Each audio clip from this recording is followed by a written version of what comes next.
All right. Welcome to episode 289 of the Minding Your Business podcast. Entrepreneurship, real estate, trending news.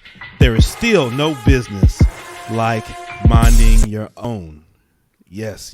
Thank you so much for joining us today for this other episode. We're recording this April 13th of 2022. Again, hope this finds you well. Hope that you're enjoying this inflationary period in our history.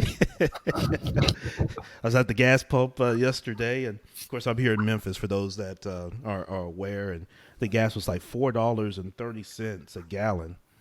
And so I started pumping it, and you're used to, you see the numbers kind of going up and up, and one number was going really fast and the other number really slow. I'll let you figure out which one was which. See, the dollar amount was going really fast, and the gas going into my car is going very slow. So, go figure. Check me out, champ10k.com. That's where you can connect with me, learn more about me, see different resources that I provide to great folks like yourself. And it's also, you can check out various episodes, or actually all episodes of the Minding Your Business podcast. And so definitely appreciate all of you. I appreciate the feedback and the support that you provide me, as well as those that have been the tremendous guest of this podcast. And this podcast isn't anything without you as listeners and supporters and the great guests that we have on all of our podcast episodes. I'm extremely excited about today's guest who joins us from the Chicago, Illinois area. Just a tremendous, professional. I remember first meeting him on some other platforms and just hearing the kind of the calm professionalism that he has, that he brings to the business. And of course, being in real estate, it can be filled sometimes with a lot of hype, and there's a lot of sales, quote unquote, salespeople that try to hype you up, and they ride around in Ferraris and they show you big checks and things like that. And, Brian O'Neill's our guest today. He's the founder and owner of BKW Property Solutions and a Better Way to Real Estate podcast. And, I had the opportunity and the honor to be a guest on his podcast recently. So definitely go check that out and all the other episodes that he does. He's found a great space in the podcast arena, and talks to some great people as well. And NYB community, we love supporting our fellow podcasters. So do yourself a favor and make sure, look in the show notes. There's the link there. Subscribe to the podcast and make sure to leave Brian a positive note there as well. And then listen to the episodes. Definitely add it to your repertoire. It's going to help you in your real estate business, and that's what it's all about. So, Brian, thank you so much, my friend, for joining here, man. Ron, a pleasure to be here. That was a tremendous introduction. I appreciate you saying all the kind words about me. I'm looking forward to talking to your audience today, and I got a kick out of your gas comment. Yeah. I remember back in 2008 when I had before the crash, or when the crash happened, and gas was north of $5. If people don't remember that, it was $5, over $5 a gallon. Yeah. And it used to cost me over $100 to fill up my Tahoe that only, got like 8 miles to the gallon. Yeah. And I said, all right, I'm going to get a different car now because I'm going to go bankrupt. Right. Yeah. No, it was funny. My wife was, putting pressure on me to get a bigger truck. Even during those days, I remember, because a few years after that, I bought my Explorer. And my whole thing, Brian, was I was trying to balance, having some space with, gas mileage, because at that time I was in banking and I was driving all over the city, going to see customers. And there was just no way I could have a gas guzzler at those times, because you're right. We were all looking at $4 and $5 a gallon, and it seems like we're back there or close to it now. So we were in that same boat for sure. Sure. Definitely. Well, hopefully it won't last too long. Nah, I don't think so. It's like most things. We go through the phase, and then you ride it out as best you can, and then there's a light on the other side, and just hope that light's not a train. But let's get into it, Brian. For those that aren't familiar with yourself, share with us kind of who you are and how you got your start, your origin to get to where you are today. Yeah, definitely. So as you had mentioned in the introduction, I do have a real estate business. I specialize in creative finance. We can certainly get into that. But prior to that, which hasn't been going on for a long time, I haven't been at this for very long, a few years. I was just pretty much like everybody else. I had a W-2 job. I was in corporate sales for 25 years. Right out of college, I picked up a job with Enterprise Rent-A-Car in the 90s because they Oh had a wow. great management training program, and That's right. and that's what I was supposed to do, right? And that led me to a career in sales. I worked for the same company for 17 years, actually selling elevators. So Oh anyone wow. thinking about getting into business, you can see that you can determine that there's nothing to do. Elevators and real estate are not related. Right. So you don't Wow. need to have all this life experience to do something that you truly have a passion and enjoy Great and point. love to do, right? Great point. My motivation to leave my job was that I just always knew that there was something better for me. Yeah. And it took me a very, very long time to get here. What ultimately pushed me over the edge, Ron, was I have a son. He's 10 years old now, but when I was traveling 100,000 miles a year, I was gone Wow. every other week and missing. I'd come back, from a 2 or 3 day trip, and he's bigger, he's talking different, he looks different. Yeah. And then when he got to the age where he was able to kind of voice his opinion, he would say to me, "Hey, Dad, I don't like it when you leave. I'm scared to Mm. be here with Mom by myself." Oh wow. And you can imagine what that does to a man, right? Oh, So absolutely. so I'm stuck in this situation where I have to provide for my family, I have to earn income, and at the same time I'm like dying inside because I'm missing my kid and my wife, and I'm missing them grow up. So Yeah. that ultimately pushed me over the edge, and I got over all my fears. When you talk about getting into business for yourself and wanting to succeed, you have to have what we refer to as a very strong why, a purpose, a reason. My Absolutely. wife and my son are that reason, that purpose, and that's what gets me to the desk every day. Because being an entrepreneur is not easy. Not at all. It's just because you start your own business doesn't mean that all the world's problems are going to be solved. You're going to Right. have to lean on those strong whys, like why you're doing this. And I always think about my son and be like, hey, I'm not ever going back to that situation again. And I was able to start my business, and it's been great. Now I get to see him every day. Offline we were talking about his first baseball tournaments are this weekend, and I don't get to miss any of that. I don't miss any practices. I don't miss any games. It's just a tremendous feeling. Yeah, that's incredible, Brian. It's just an incredible story, and you think about that why, and for myself, I've been in that same boat, coming through the banking industry, and my audience is very familiar with my transition. I think I talked a little bit about it on your podcast, which we'll get to here in just a little bit, but it was that same thing as my daughters were getting older and they could do the same thing, voice their opinion. It was putting a lot of pressure on my wife when I'm away to have to get them here, get them there, and that sort of thing. And you're right. You're balancing making a living with your passion, and how your passion is being driven by your why, which is your family. And so I had to make that choice. Actually, that choice got made for me a little bit different. I was laid off, and that's how that choice got made for me. I was kind of tossed in the frying pan. Let me ask you, when you made that transition, did you have to kind of feel that you had to say, hey, I have to have so much money saved up, and I've got to have this in place or that in place, or was your mindset more, hey, I'm ready to kind of jump out there, kind of on faith, and kind of let it fall where it falls? It was a little bit of both, and this is an important topic to discuss too, because for me, the hardest part of becoming an entrepreneur, whether you're in real estate or you're doing, trading stocks, or you're whatever you're doing, right? There's a Yeah. bunch of ways you can leave your job. I feel like the hardest part is getting to that point where I'm going to do this. Like I'm Yes. starting this, and Yes. then the rest is easy as long as you're educated and maybe have some mentors and maybe understand that you have people helping you in then leaving the job, right? So Yeah. now that's again, I mentioned when I was talking about the fears don't go away. They're just different. Right. So I was scared to leave the job for all those reasons, like insurance, Yeah. security, a steady paycheck. And then I started to, a good mentor, coach of mine and friend said, hey, listen, the job is the risk. Like you just said it, Ron, you're expendable. Like you were Right. forced into entrepreneurship. Yeah, So exactly. no one can fire me as an entrepreneur. I'm the boss. So, Right. and once I started to change the way that I viewed that situation, the decision to leave became much easier. Now I wasn't, reckless with it. I made sure that we could live for a year with taking no money out of the business, Yeah.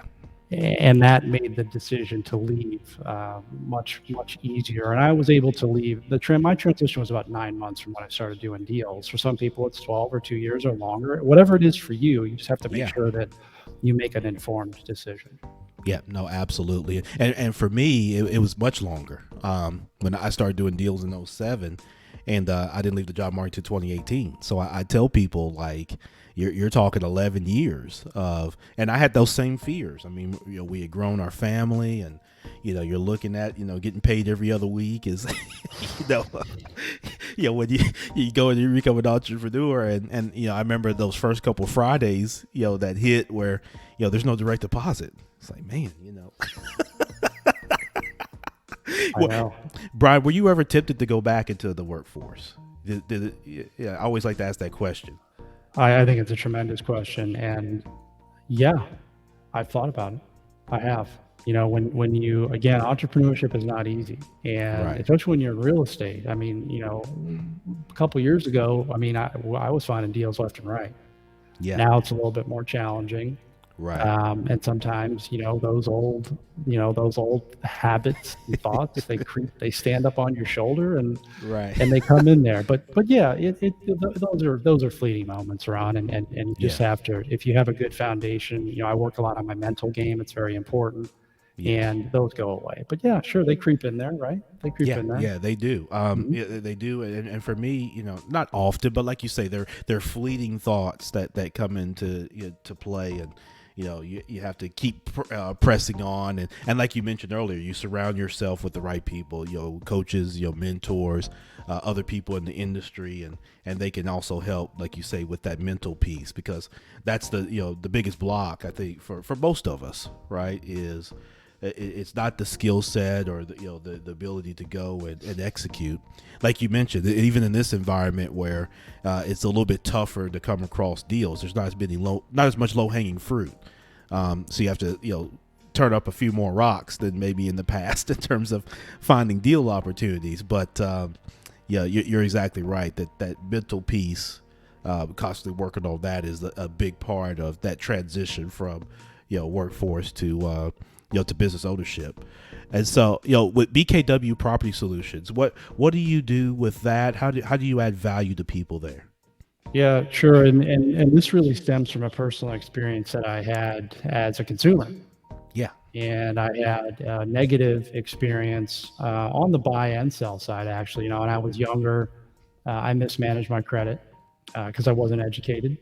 Unfortunately, Ron, when Bank of America sends you that credit card when you're 19 years old in college, it doesn't come with a user's manual. Right.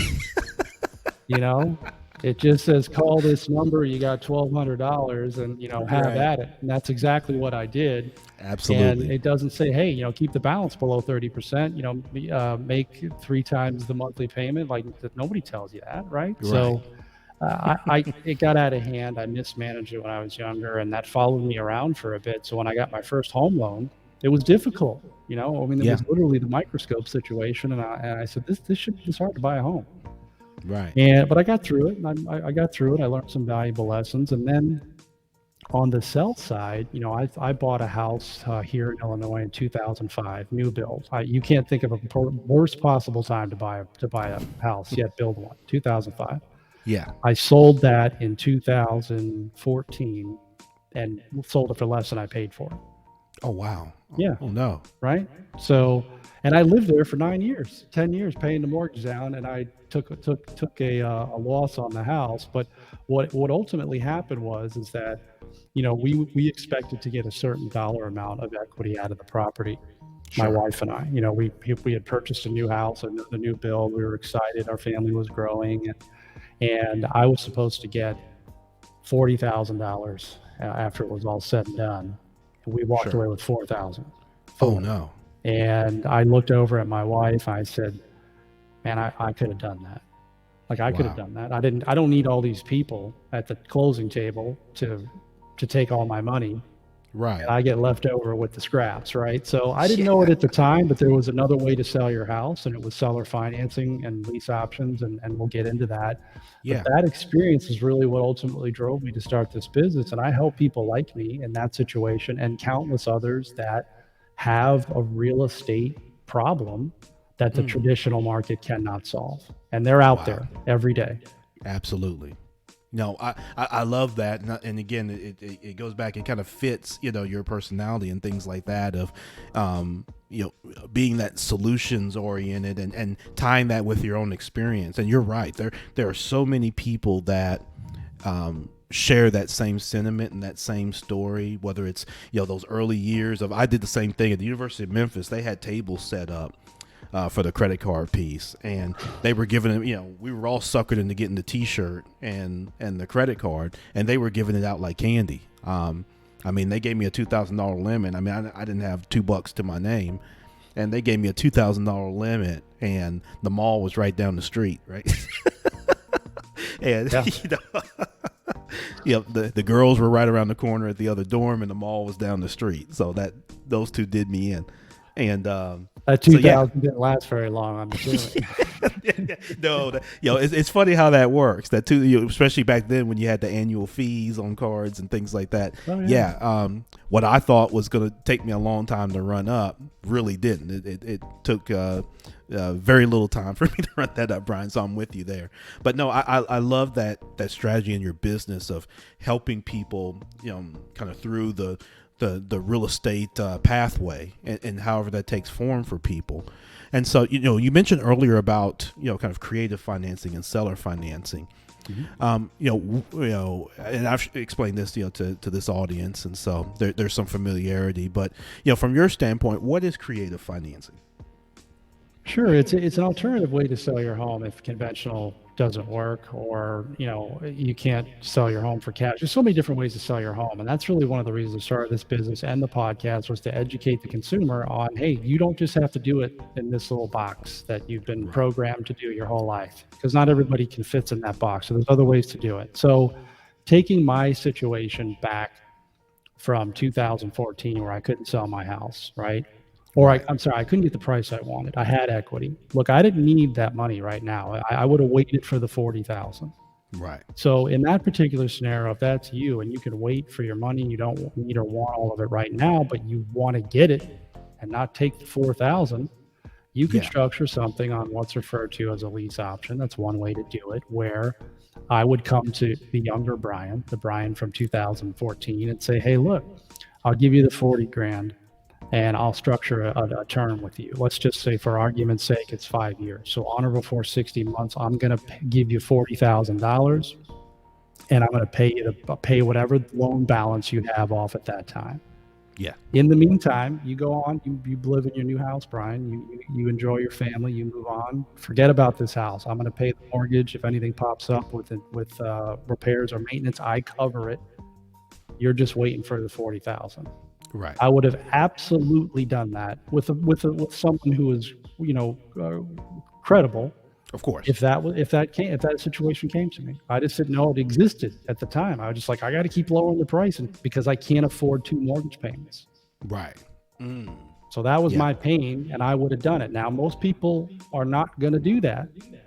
They're going to do the conventional method. But what about the people like me, or someone who has little to no equity in their house? They're behind on their payments. They have a serious situation. Look, we talked a little bit about the market earlier. Yeah. And I'll just say this about the market. Just turn the TV off, right? If you're a real estate investor, and go talk to sellers, because in any market, Right. there are people who are going through pain, death, divorce, downsizing, job loss, job transfer. I mean, I could name 100 different scenarios. Yeah, absolutely. Got to go find those people. They don't talk about that on the news. They talk about houses selling in 5 minutes, $50,000 over asking. That sells. Right. that headline say that Yeah, sells newspapers and website clicks. That's sure. that's for sure. My story doesn't sell. I mean, it's like nobody cares about that guy. Yeah. Brian O'Neill is our guest today. Here on episode 289 of the podcast. That's good. No, but it's true. It's true. I'm laughing because it's true. Those stories don't get told in the marketplace. And so, what are some of the myths or pushbacks around creative financing, Brian? Because some people listening to this, and I'm in the space as well, and I've run into the whole gambit of either pushback or blowback. So what's some of the pushback that you try to educate people on, whether it's myths or misconceptions? Because I think there's a lot of those out there when people think about or they hear creative financing. Yep, hear the creative financer, maybe they hear the term rent to own, and it's just got a bad rap, right? And there's people, look, Right. this in all walks of life, there's people doing stuff they shouldn't be doing. So Absolutely. Yeah.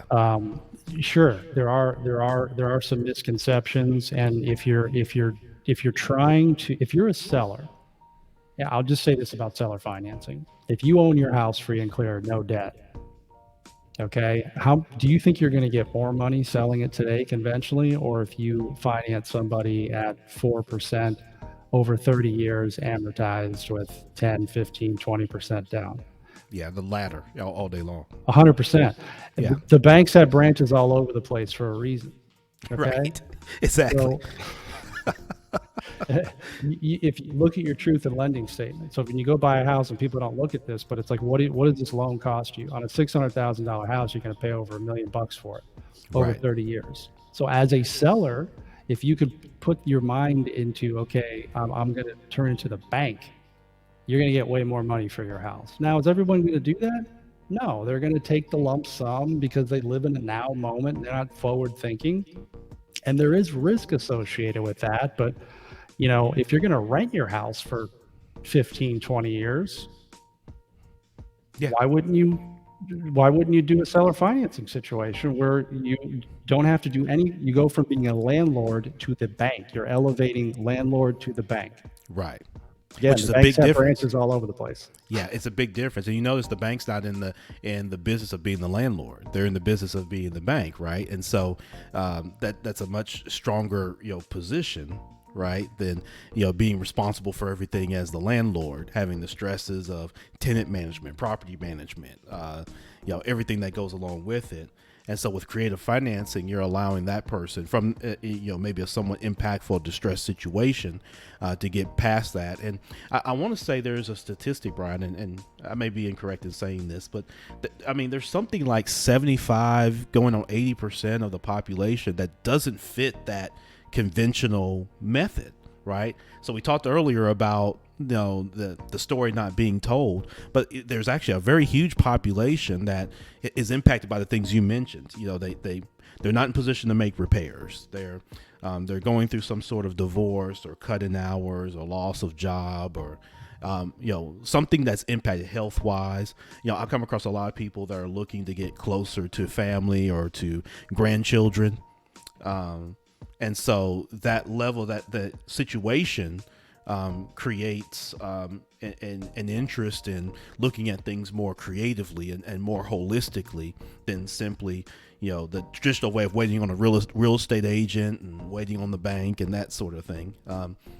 Now, are you seeing that as well? Absolutely. The statistic you were looking for is that, and depending on what market you're in, it's roughly 65 to 80% of people can't qualify for a loan today. Yeah, If exactly. you talk to any mortgage lender, it's, 2 out of 10 get Yeah. approved. 2 out of Right. 10 applications get approved. You can tell me if I'm wrong, please. Yeah. But that's what I hear.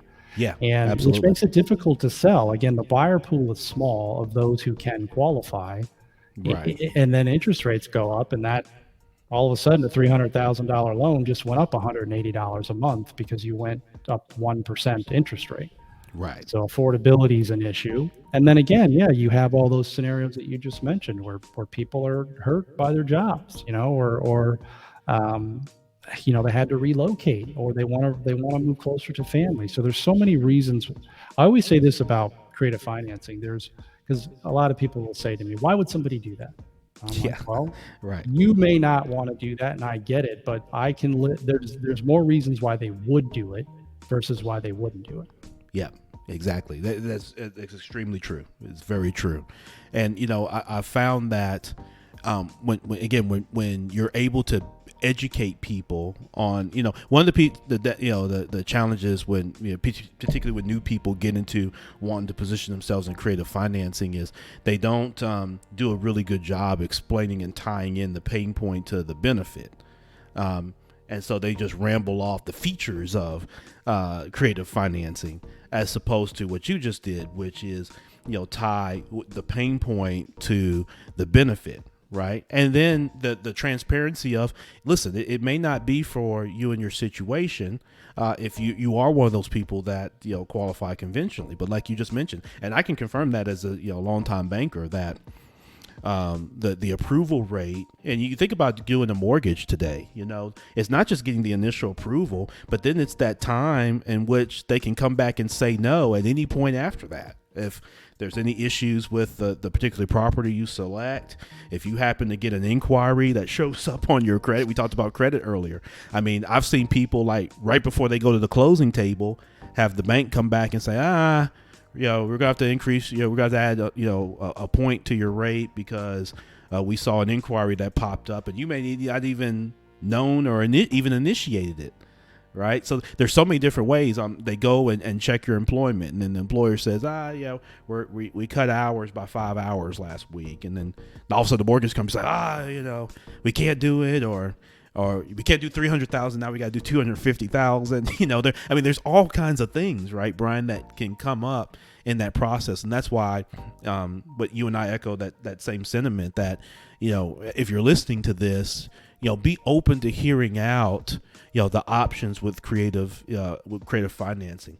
Many people will be surprised that many, whether it's celebrities, whether it's your politicians, they're using creative financing all the time.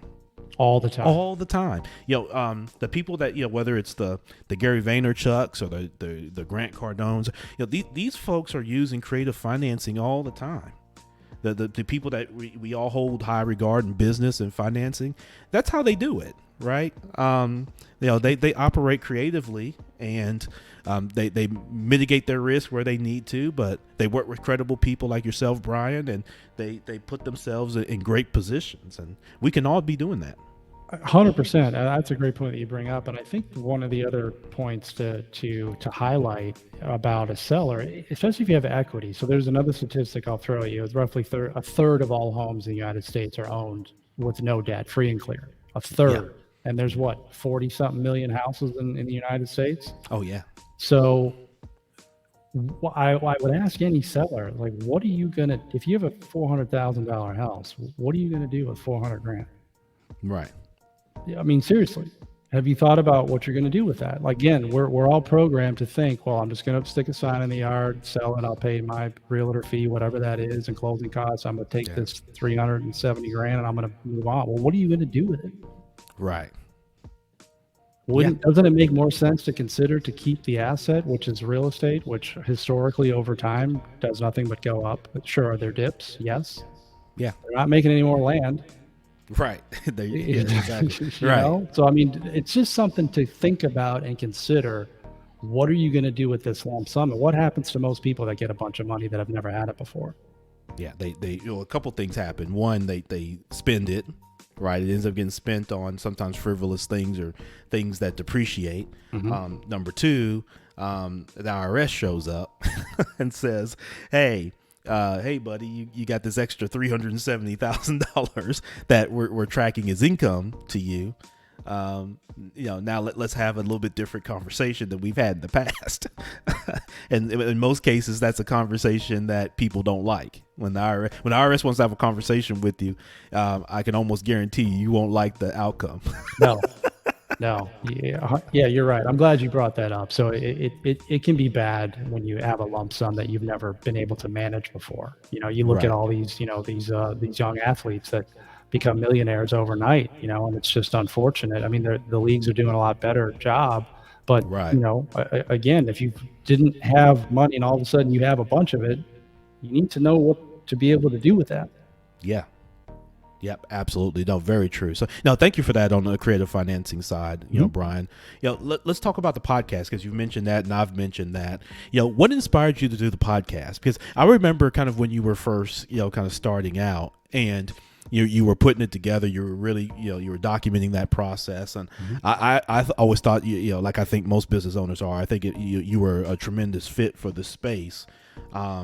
Because I think you have an approach that's different than I hear in the real estate space, in all honesty. And I've shared that with other people that, yeah, again, I shared at the beginning of the show and maybe a little bit offline. Sometimes our space can be, somewhat aligned with the used car sales space, not to make Yes. that derogatory, but you get a lot of glitz and glamour and, oh, this can work and it's so easy. And, you only need $2 and you go make 100,000 and, and you kind of take a more practical kind of balanced approach, I think, in the podcast where you're just sharing you're dispelling myths and just sharing practical solutions to identifiable issues. And I think that's a nice space to be in. So talk to us a little bit about the podcast. Yeah, thank you, Ron. So the podcast is a better way with real estate, a better way with real estate. We have a YouTube channel as well where it's really all about education. So what I found was when I started talking to people, right? When I started talking to sellers, and I started working with buyers, my buyers who are just outside of financeability, and I started hearing their stories. Like I thought my story was bad. Like, oh, poor Brian lost $36,000, right? Yeah. Now, when I started talking to sellers who were in dire straits, right? Or buyers who their parents opened up credit cards in their name when they were younger and they couldn't Yes. qualify, they couldn't even get a bank account, let alone a Right. loan. Or, they had identity theft happen to them multiple times. It's like, how Yeah. are they? But again, they're doing all the right things. They have good employment. They're paying their bills, they're managing the situation. I started hearing those stories and I'm like, why can't they get a loan? It's like, this is just unfair. Exactly. So I started the podcast to educate because I wanted people to understand that there are other alternatives. Like if you can't sell your house, there's other alternatives. If you can't buy a house, there's other alternatives. And that's really how that was born, was because I had a personal experience with it, but then I started hearing all these other stories on a daily basis, and I'm like, number one, I have the ability to help people, and I want to.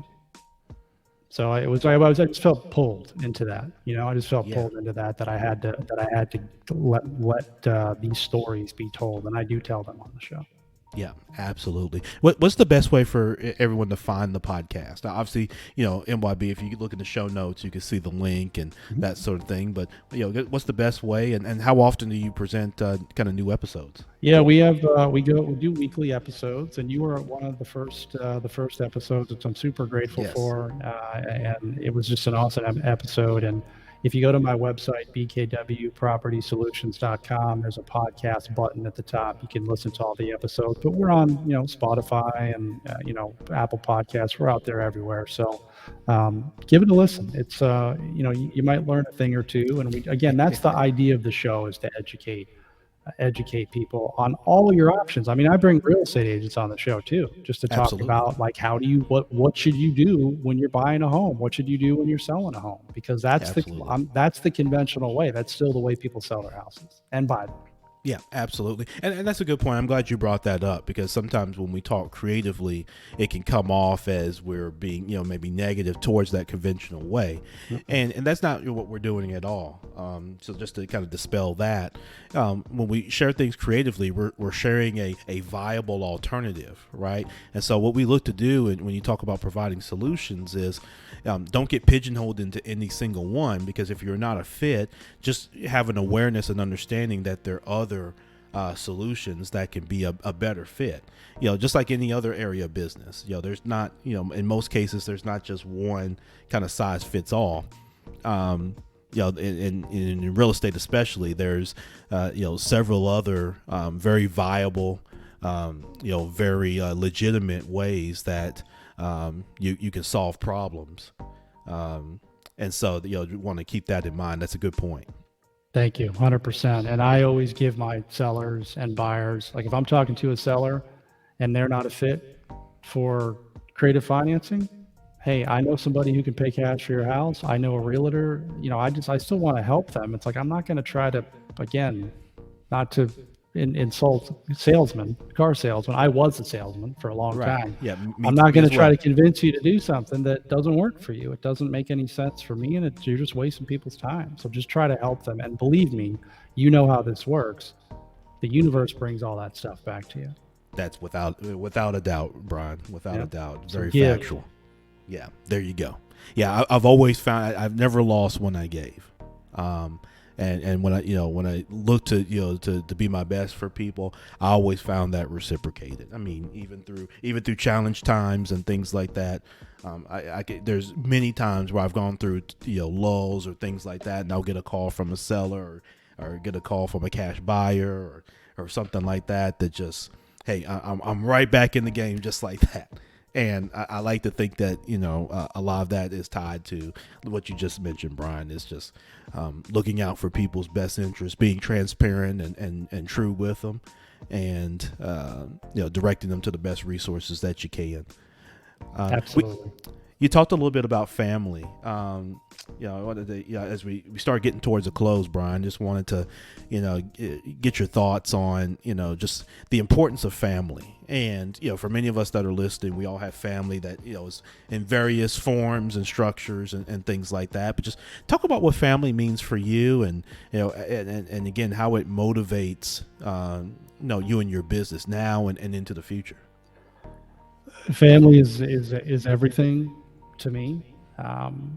Relationships are difficult, especially your family relationships too, because the people Sure. closest to you typically have the most difficult relationships with. But um, I'm I'm super grateful on a daily basis for my family. I Yeah. mean, and I may be getting off track here, but No. one of the biggest lessons I've learned in my life is gratitude and being Mm. grateful for what you have right now. Yes. Okay. And the reason for that is if you are waiting for something to happen, like my life will be better if, or this situation would be better if. Now, if you're not happy right now, if you don't find a way to be grateful for what you have right now, even if you have anything, hey, I woke up this morning. I'm happy about that. I get to put my 2 feet on the ground. I got my wife. I got my son. I got a roof over my head. I mean, there's a lot. You can spin a lot of negative stuff into gratitude, right? So Right. I practice. I'm grateful for my family every single day. I work on those relationships. I work on 3 relationships more than anything.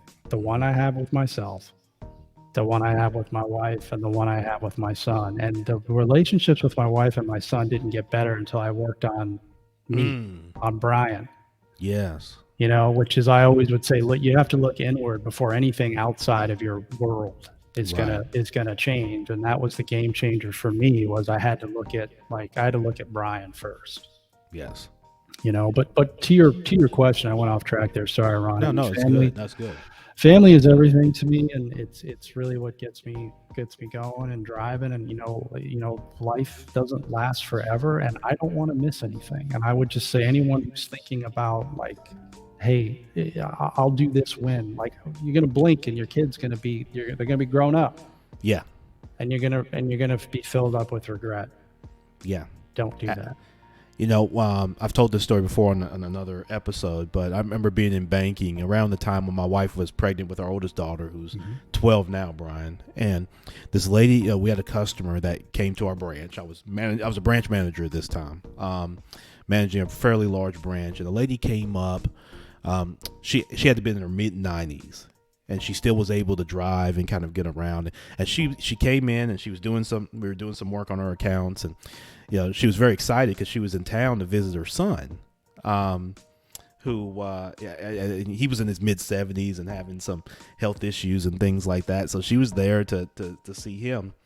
And of course, I'm excited. I'm about to be a parent for the first time, and she was excited with me. And she said, Mr. Brooks, I don't remember what my son and I had to eat. She had seen him, several weeks, before that. And I don't remember what we ate, but I remember the day he was born. And there, he was born over in, she was in Germany. Her folks had been part of the whole kind of concentration camp, unfortunate incident that took place there. And, so a very strong lady. She had been through a lot in her life. And she told me something. She said, the biggest thing you can do for your daughter, for your wife is, always be present and be engaged and cherish every moment and be grateful for those moments. She's like, my son, again, he's in his mid-70s, right? And she talked about him like he was a little boy. I mean, she remembered all those, him coming up and, him playing out in the yard and, the time he fell off his bike. And, she just, she remembers all these things into his adulthood. And she said, just be present, for all of that. And so when you mentioned that about being, having that gratitude. Now, I've heard the quote, Brian, that comparison's the robber of joy, right? I don't know who said that, but, so it's easy to get into this life of comparing. And you and I being in real estate, it's easy to compare your business to someone else's real estate business and how many deals they're doing and how they're doing them and how much money they're making. And it's easy to compare situations, like you said, what if I was able to do this like this person or do that? And you're exactly right. Having that gratitude really helps with the perspective, and she instilled that in me in a short period of time. That is like, hey, be present for all of that. And so I take that very seriously with my daughters as they're in different activities. We just got back from Disney a couple weeks ago for a band trip. Nice. And it was just great to just be a part of that and give her the space to be around her friends. Of course, at 12 years old, she doesn't want dad hanging around anymore like she used to. I was kind of the walking ATM there.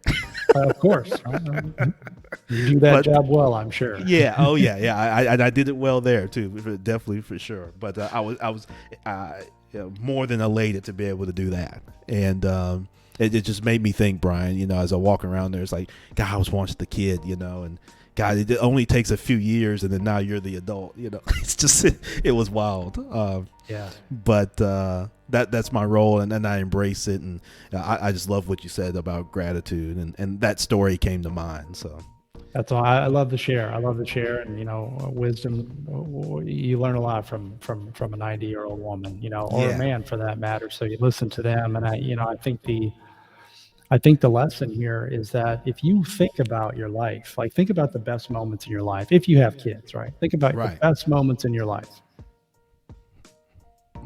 Day my kid was born. Day I got married. I mean, it all relates around that type of stuff. It's not when, I did this awesome real estate deal. Like, sure, that's an accomplishment, but like the moments in your life that,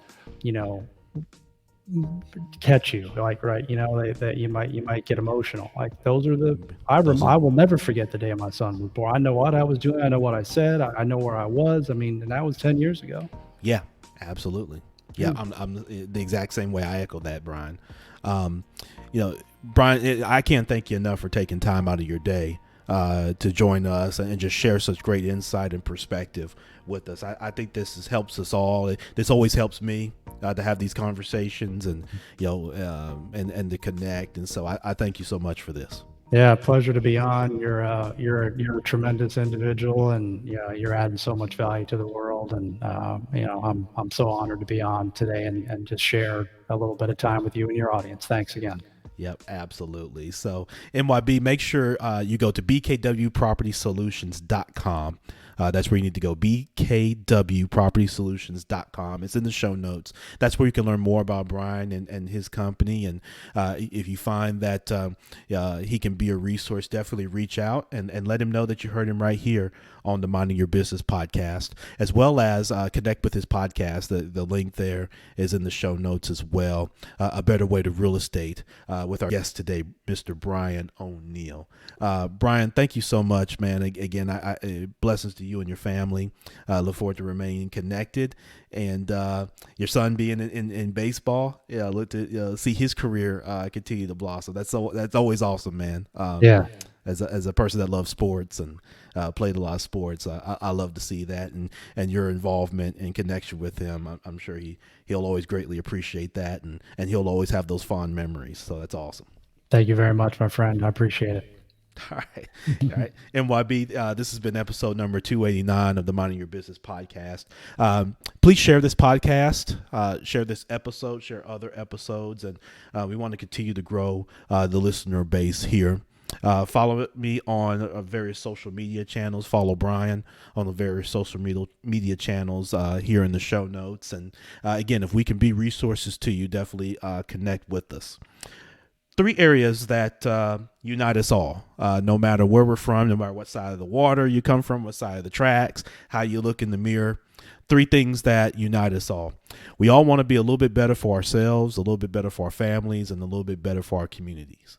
And if we keep those things in mind with every person that we interact with, even in all the noise of everything that's going on in this world, sometimes we lose sight of that we all are looking to get to that same place with those 3 areas. So keep those things in mind.